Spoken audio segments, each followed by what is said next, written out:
The royal family has gathered in Scotland for their annual summer break at Balmoral. It marks a rare occasion that they're all together, but there's one high-profile absentee from this year's events.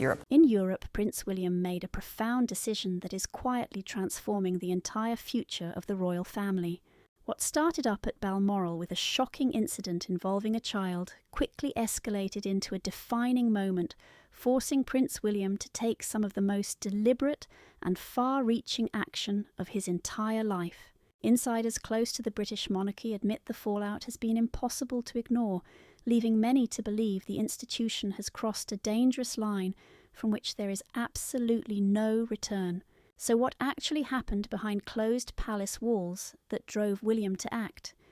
And why are royal insiders convinced the massive waves from that decision are still unfolding today? Join us as we uncover Prince William's shocking move and the exact place where it all started. Balmoral Castle is unlike anywhere else in the royal family's private world. Almost every other royal residence comes with strict formality attached to it, but Balmoral is completely different. This Scottish estate has served as the royal family's private retreat for generations. It is the one sanctuary where they are truly supposed to be able to exhale, a place to step away from the heavy weight of their demanding public roles and simply exist as a normal family without cameras flashing at the gates or royal courtiers managing every single hour of their day. As much as any place in their highly structured lives can be, it is simply home. The mere fact that this dramatic incident unfolded in that specific sacred place is precisely why it hit with the devastating weight it did. Had this occurred during a public engagement or a formal state event, standard royal protocol would have provided a clear framework for managing it. But Balmoral has no such protective framework. Whatever happens, there is intensely real in a way that scheduled royal duties never quite seem to be. And when something goes terribly wrong at Balmoral, it hurts in the rawest possible way. By all accounts, that fateful day began exactly how normal days usually begin at the estate. The whole family was gathered. The children were all present. The peaceful rhythm of the place was doing exactly what it always does, gently pulling everyone away from the constant tension of public life and into something that felt, on the surface, entirely uncomplicated. George, Charlotte and young Louis were running around doing what kids do in a massive setting with complete freedom, where adults are nearby but not constantly watching. Young Prince Louis had quietly wandered away from the main group, just like children naturally do when they feel completely safe in a familiar environment. He was not very far. He was simply lost in that classic childhood state of being just slightly apart from the busy adults, fully absorbed in whatever a 7-year-old finds interesting on a beautiful Scottish estate during a quiet summer afternoon. It was right during that brief moment of ordinary childhood independence that Camilla's grandchild approached him. What followed was not the kind of thing that gets easily smoothed over as a simple misunderstanding or dismissed as kids being kids. According to several people who were close enough to witness the brief exchange, the comments directed at young Louis were deliberately cruel. These insults were not aimed only at him personally, they extended directly to his immediate family, and according to first-hand accounts from that afternoon. Some of those remarks specifically referenced Princess Catherine and openly invoked the name of the late Princess Diana. She was the tragic Princess of Wales, a beloved woman torn apart by the very royal institution her eldest son now stands at the absolute centre of. Her famous name still carries such intense emotional weight that invoking it in any context involving William's young children is never a neutral act.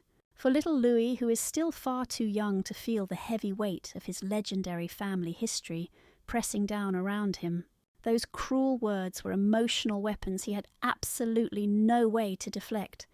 He instantly burst into tears and ran straight back to his mother. Now you might be wondering how Catherine reacted when her youngest child came running back in tears and what went down in the critical hours that followed.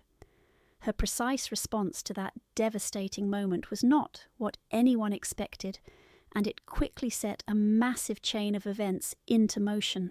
Inside Catherine's reaction and the silent conversation that changed everything. the very moment Louis reached Catherine, a heavy shift occurred in the atmosphere that afternoon, one that nearby staff noticed immediately and have never forgotten since. Catherine did not make a scene or become visibly distressed in the exact way that the shocking situation would have fully justified. What she did instead was go completely chillingly still. And anyone who has ever watched a mother hold herself together in a moment of pure hurt or absolute anger, choosing very deliberately how she was going to respond rather than simply reacting blindly to what was done, instantly recognizes exactly what that kind of stillness means. It is the sound of someone deciding in real time that their response to what just transpired is going to be highly calculated rather than sudden. Staff members working nearby later said the shift was absolutely tangible. There was a sudden coldness in her expression that made people around her incredibly uncomfortable, not because she seemed volatile or unpredictable, but because she clearly had absolutely no intention of letting the matter slide. The graceful composure that has become one of the most admired and consistent aspects of how she carries herself in public was present. But underneath was something far harder and more determined than usual.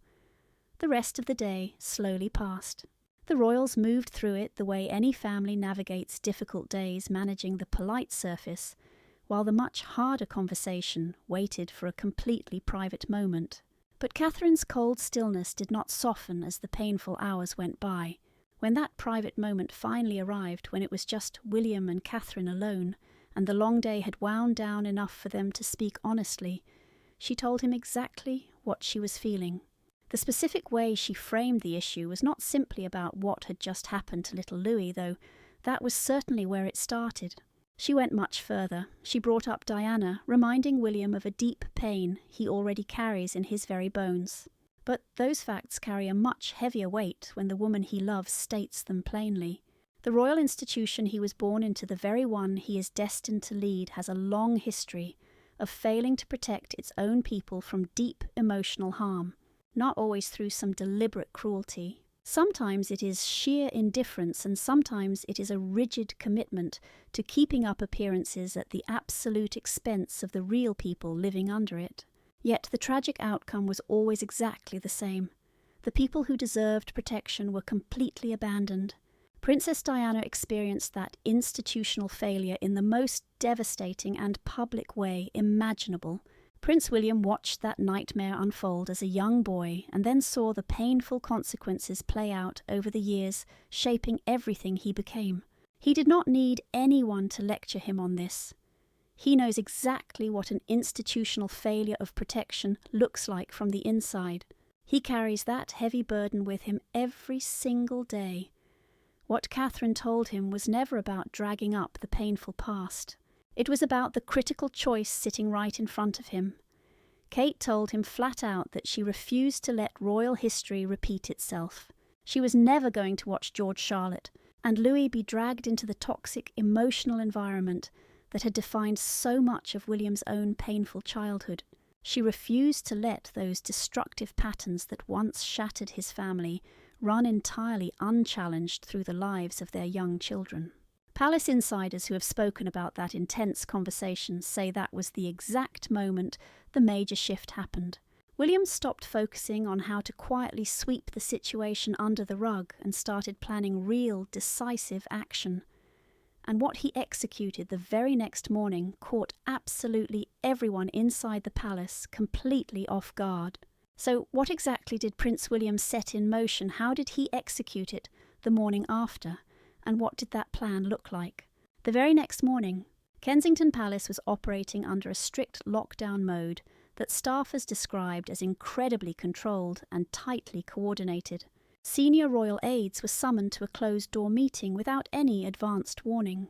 All communications inside the palace were being monitored far more closely than usual. Top legal advisors slipped in quietly, giving no public sign that a massive decision was being made.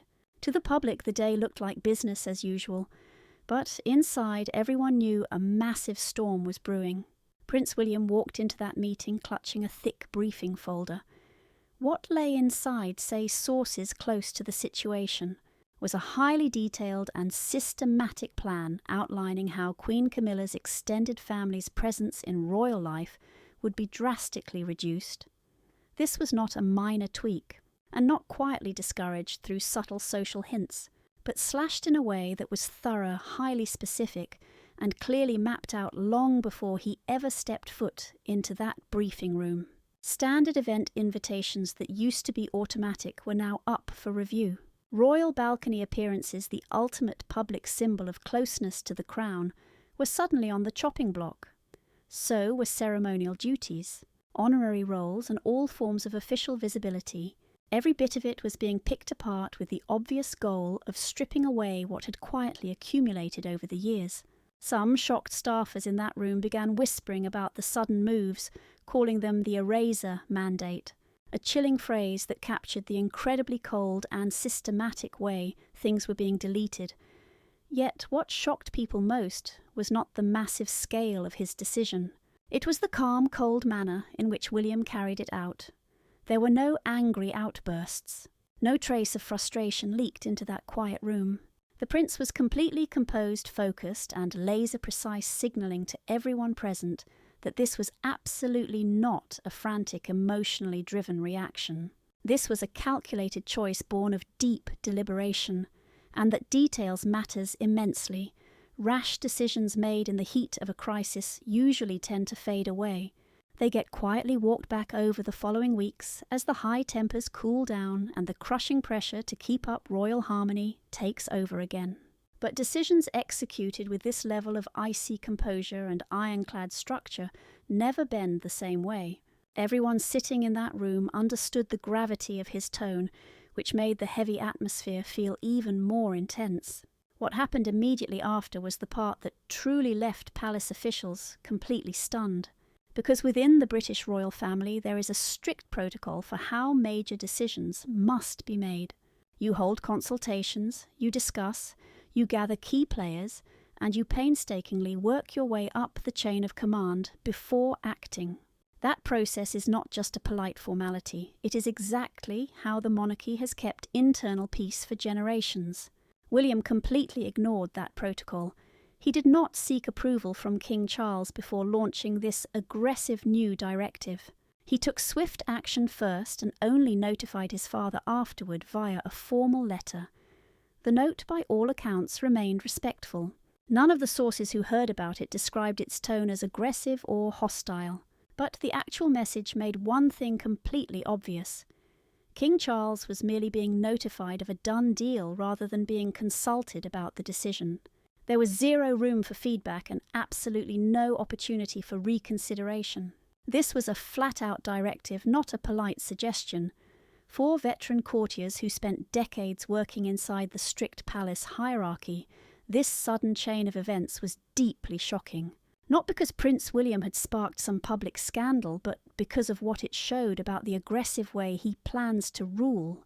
But if William totally bypassed the king to pull this off, how did Charles actually react behind closed doors? And whose side did he ultimately choose? As Charles stepped aside, Camilla's immediate reaction to William's bold move was definitely not one of quiet acceptance. The moment she learned about this directive and fully understood its massive scope, palace insiders claimed the atmosphere inside the royal residence instantly shifted in a very tense direction. Panicked aides traded hurried messages and tense conversations took place behind tightly closed doors.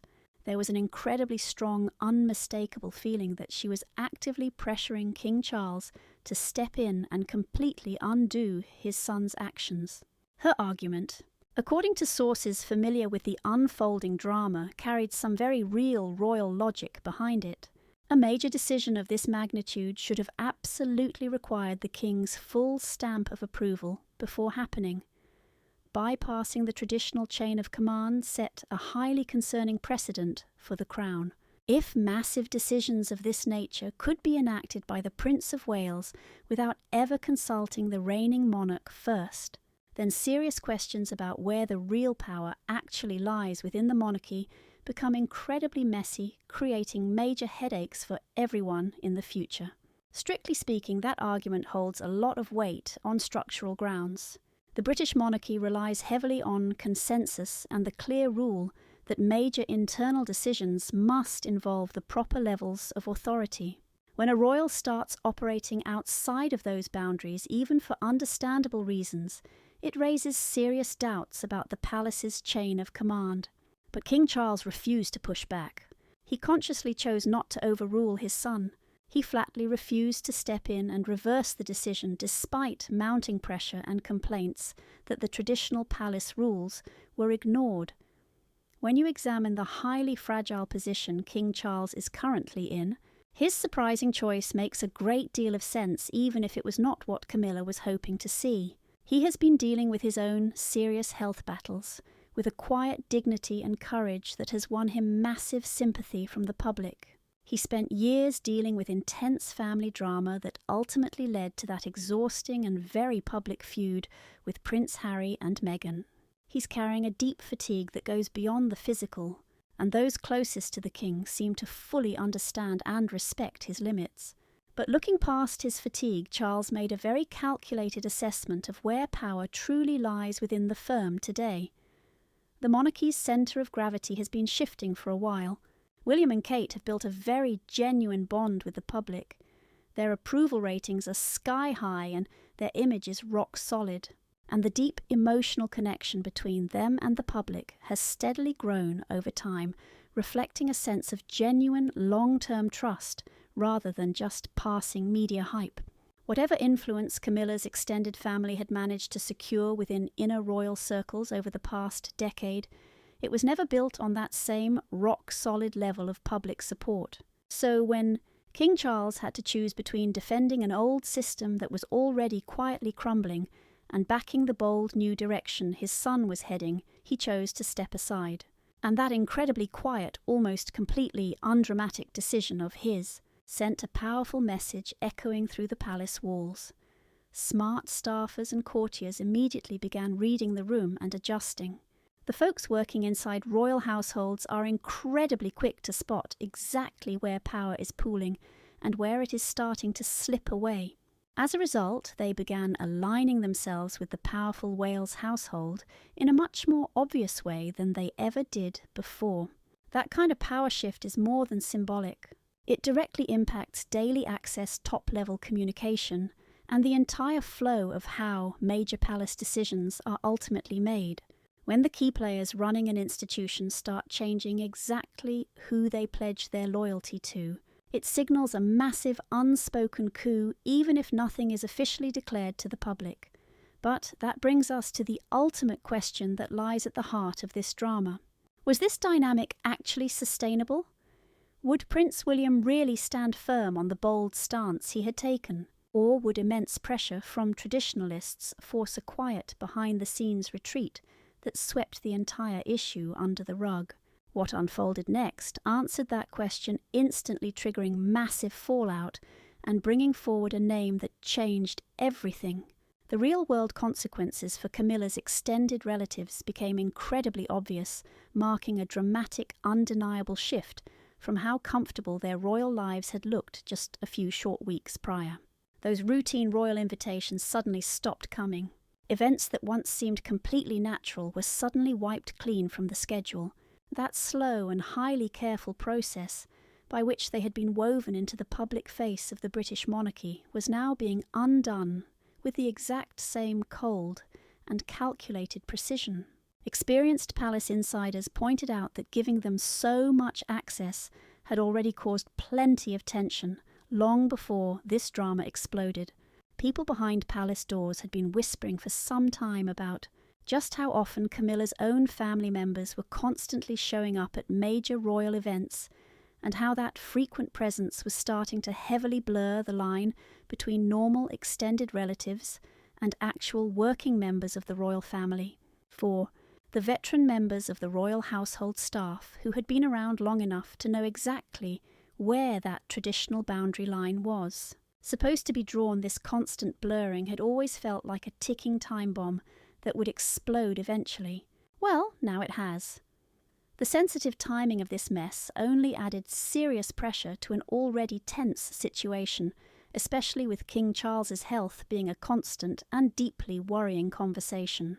As public debates about the future direction of the British monarchy grew louder and louder by the day, every single internal decision carried massive weight, and observers were already watching closely to see how Prince William positioned himself and what his personal priorities would look like when turned into actual, real-world royal choices.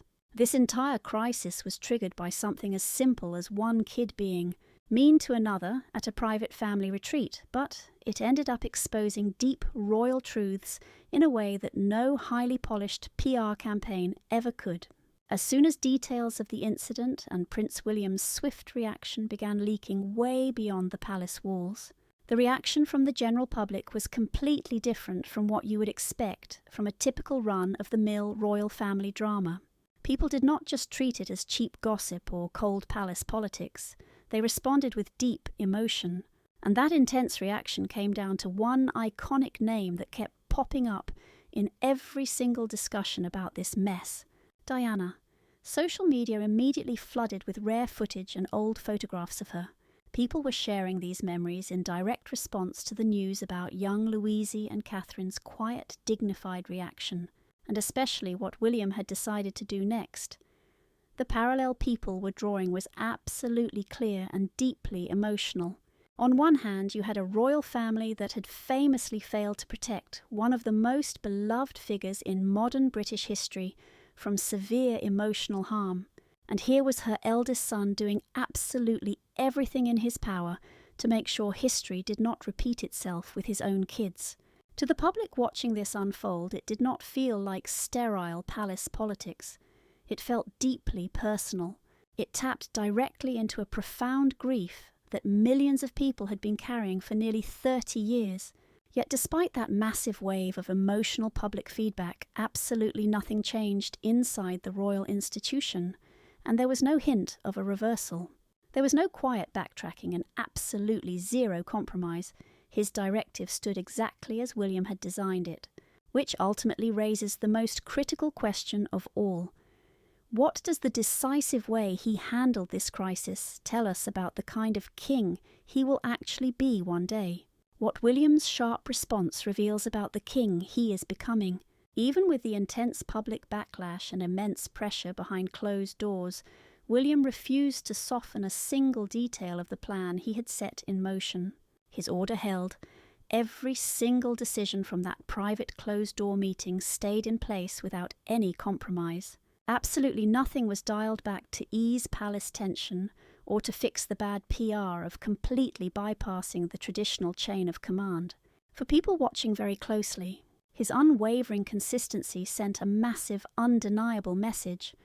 It proved that this was definitely not just a heat-of-the-moment reaction to a stressful weekend that would slowly fade away once the high-stakes drama finally calmed down.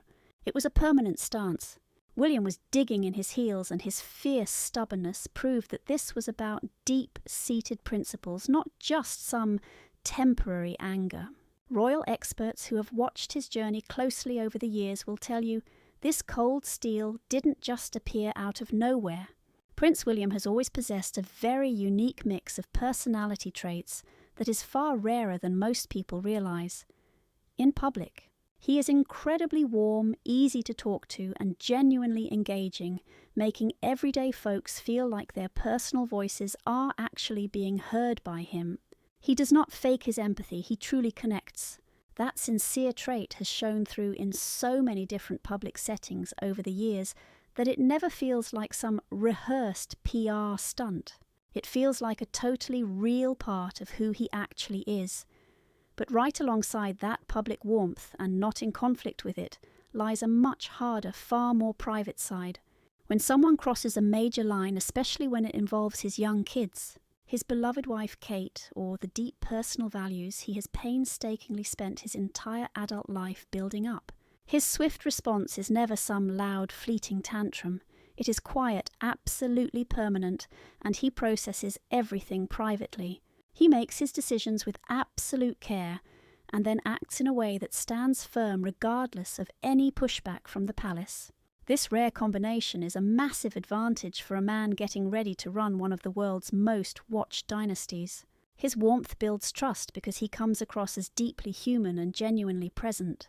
That level of firmness means the people working with him, and sometimes against him, know he cannot be swayed by appeals to royal tradition or hierarchy once he has already made up his mind. Both of those qualities are going to be absolutely vital for the style of leadership the royal family needs during this turbulent era. And absolutely none of what William showed about his character during this crisis makes sense without looking at the quiet force who helped him see the truth from the very beginning.